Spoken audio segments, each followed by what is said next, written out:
food is bad for you before you sing. Food could be bad for you before you sing. I recommend you try food before singing when it doesn't matter if you fail.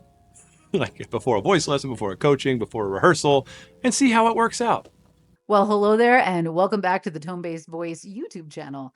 My name is Heidi Voss. I'm a soprano, a vocal pedagogue, and the head of voice here at Tonebase. In this video series, we are asking our world-class artists some of the most common questions that singers have for their mentors.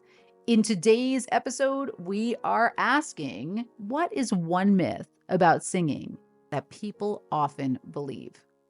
So stay tuned and listen to their amazing myth-busting answers.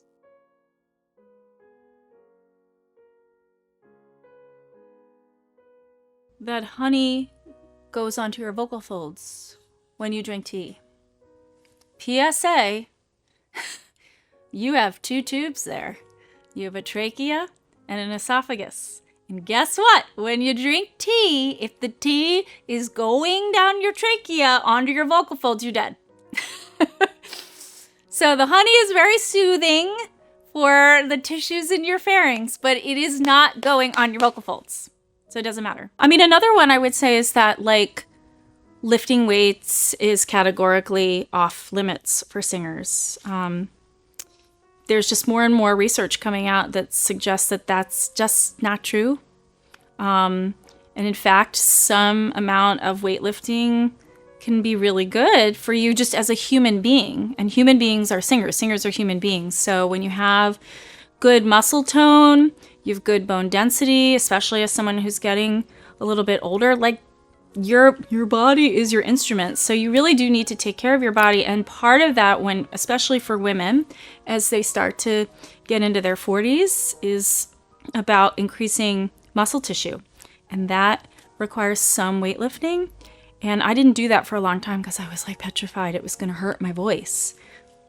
And if anything, I think my voice has improved with incorporating that into my exercise regimen. That it's a gift from a higher being. I don't know. I've had people say that to me all the time.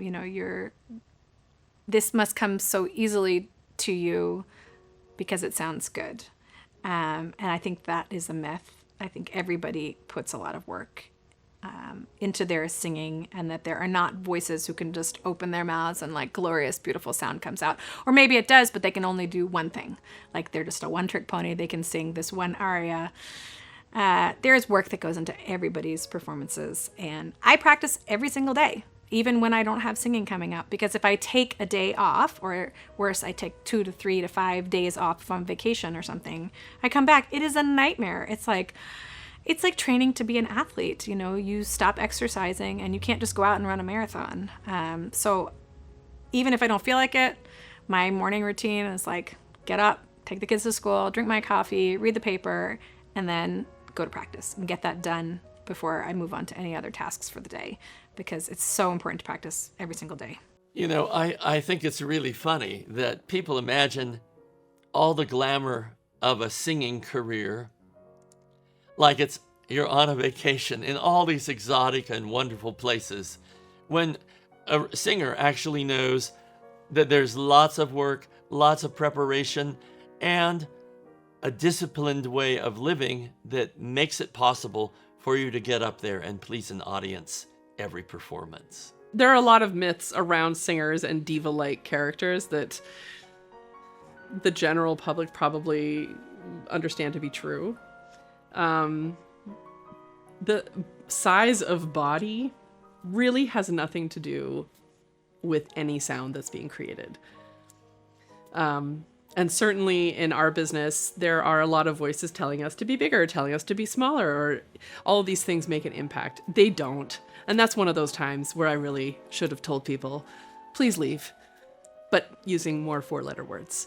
Well, if you enjoyed that video and you want to learn more about classical singing from our world-class artists, come and join us on the Tone-Based Voice platform. We have an incredible library of amazing content for classical singing and a vibrant community that you can get involved in and deepen your understanding of classical music and your own voice. So join us on the Tone-Based Voice platform.